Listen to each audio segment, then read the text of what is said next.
മനുഷ്യ വന്യജീവി സംഘർഷം രൂക്ഷമായ തവിഞ്ഞാൽ 43 പ്രദേശത്ത് കൃഷിവകുപ്പിന്റെ 8 ലക്ഷം രൂപ ഉപയോഗിച്ചാണ് സോളാർ തൂക്കുവേലി നിർമ്മിക്കുന്നത്. വേലി കടന്നുപോകുന്ന ഭാഗത്തെ 73 മരങ്ങളാണ് നിർമ്മാണത്തിന്റെ ഭാഗമായി വനം വകുപ്പ് മുറിച്ചത്.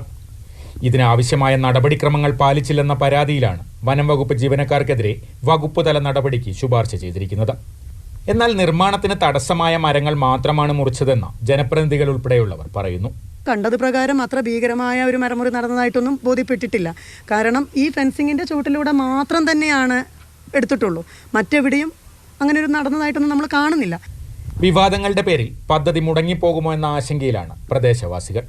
ഇത് പരാതി കൊടുത്തവർ അത് എന്തിനോ വേണ്ടിയിട്ടുള്ള പരാതി കൊടുത്ത, അല്ലാതെ ഇവർ തടിച്ച മരം ഒന്നും മുറിച്ചിട്ടില്ല. വണ്ണം കുറഞ്ഞ മരം ഞാൻ 44 ഫോറസ്റ്റ് സ്റ്റേഷനിൽ അവരെ അട്ടിവിട്ടീന്. മരം മുറിച്ച് ഇത് കമ്പിവേലിടുമ്പോൾ ഞാനിവിടെ നിന്ന ആളാണ്. ഈ ഒരു വേലി ഞങ്ങൾക്ക് അത്യാവശ്യമാണ്. പിന്നെ നമുക്ക് രാത്രിയിൽ ഒരു സ്ട്രീറ്റ് ലൈറ്റ് ഇവിടെ ഇല്ല. ആ സമയത്ത് എന്തെങ്കിലും ഒന്ന് ഇറങ്ങിയിരിക്കുകയാണ് നമുക്ക് രാത്രി കാണുമല്ലോ. ഒരു 4 മണി 5 മണി കഴിയുമ്പോൾ ഈ കോട ഇറങ്ങി മഞ്ഞ് പോലത്തെ ഒരു സംഭവമാണ്. 2 അടിയിൽ താഴെ വണ്ണമുള്ള മരങ്ങളാണ് പദ്ധതിക്കായി മുറിച്ചു നീക്കിയത്. ഇതിൽ തേക്കോ ഈട്ടിയോ പോലുള്ള മരങ്ങൾ ഉൾപ്പെട്ടതായും കണ്ടെത്തിയിട്ടില്ല. മുറിച്ച മരങ്ങൾ ഫോറസ്റ്റ് സ്റ്റേഷനിൽ സൂക്ഷിച്ചിട്ടുണ്ട്. മരമുറിയെക്കുറിച്ച് വകുപ്പ് തല അന്വേഷണം നടക്കുകയാണ്. മാതൃഭൂമി ന്യൂസ്, വയനാട്.